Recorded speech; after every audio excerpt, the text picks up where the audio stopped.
प्रिय विद्यार्थियों, आज हम कक्षा 9 विज्ञान का अध्याय 3 एटम्स एंड मॉलिक्यूल्स पढ़ेंगे। चलिए शुरू करते हैं। Atoms and molecules are the basic building blocks of matter.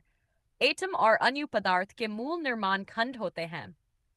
According to the laws of chemical combination, matter combines in fixed ratios.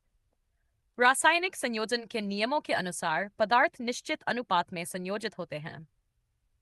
The law of conservation of mass states that mass can neither be created nor destroyed in a chemical reaction. द्रव्यमान संरक्षण का नियम कहता है कि रासायनिक अभिक्रिया में द्रव्यमान न तो उत्पन्न होता है और न ही नष्ट होता है।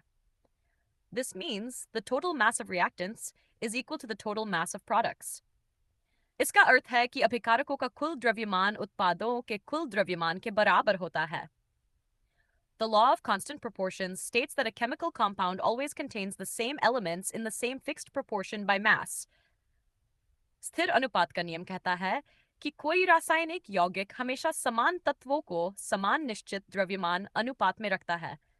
For example, water always contains hydrogen and oxygen in a fixed ratio of mass.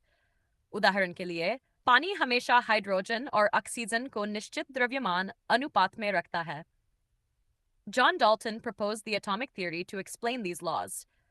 John Dalton ने इन नियमों को समझाने के लिए परमाणु सिद्धांत प्रस्तुत किया। Dalton stated that all matter is made up of very small particles called atoms. Dalton ने कहा कि सभी पदार्थ बहुत छोटे कणों से बने होते हैं, जिन्हें परमाणु कहते हैं। Atoms are indivisible and cannot be created or destroyed in a chemical reaction.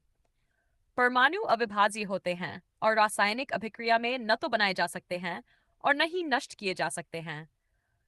Atoms of the same element are identical in mass and chemical properties. एक ही तत्व के परमाणु द्रव्यमान और रासायनिक गुणों में समान होते हैं। Atoms of different elements have different masses and properties. भिन्न तत्वों के परमाणुओं के द्रव्यमान और गुण अलग-अलग होते हैं। Atoms combine in small whole number ratios to form compounds. परमाणु छोटे पूर्णांक अनुपात में मिलकर यौगिक बनाते हैं। A molecule is a group of two or more atoms chemically bonded together. अणु दो या दो से अधिक परमाणुओं का रासायनिक रूप से जुड़ा समूह होता है। Molecules can exist independently and show the properties of the substance. अणु स्वतंत्र रूप से अस्तित्व में रह सकते हैं और पदार्थ के गुण दिखाते हैं। Molecules of elements contain atoms of the same type. तत्वों के अणु एक ही प्रकार के परमाणुओं से बने होते हैं। For example, oxygen gas exists as O2 molecules. उदाहरण के लिए, ऑक्सीजन गैस O2 अणुओं के रूप में होती है। Molecules of compounds contain atoms of different elements. यौगिकों के अणु विभिन्न तत्वों के परमाणुओं से बने होते हैं। For example, water is made of hydrogen and oxygen atoms. उदाहरण के लिए, पानी हाइड्रोजन और ऑक्सीजन परमाणुओं से बना होता है। The number of atoms in a molecule is called its atomicity. किसी अणु में परमाणुओं की संख्या को उसकी परमाण्विकता कहते हैं। Ions are charged particles formed by the loss or gain of electrons. Ion वे आवेशित कण होते हैं जो इलेक्ट्रॉनों के खोने या पाने से बनते हैं। Positively charged ions are called cations. धनात्मक आवेश वाले आयन को धनायन कहते हैं। Negatively charged ions are called anions. ऋणात्मक आवेश वाले आयन को इनायन कहते हैं। Chemical formulas represent the composition of a substance. रासायनिक सूत्र किसी पदार्थ की संरचना को दर्शाते हैं।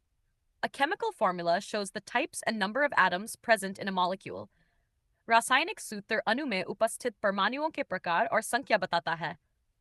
The molecular mass is the sum of the atomic masses of all atoms in a molecule. अनुभार अणु में उपस्थित सभी परमाणुओं के परमाणु द्रव्यमानों का योग होता है। The formula unit mass is used for ionic compounds. सूत्र इकाई द्रव्यमान आयनिक यौगिकों के लिए उपयोग किया जाता है। 1 mole of a substance contains Avogadro number of particles. किसी पदार्थ का एक मोल एवोगाड्रो संख्या के बराबर कण रखता है। The Avogadro number is 6.022 times 10 to the particles. Avogadro संख्या 6.022 times 10 to the कण होती है।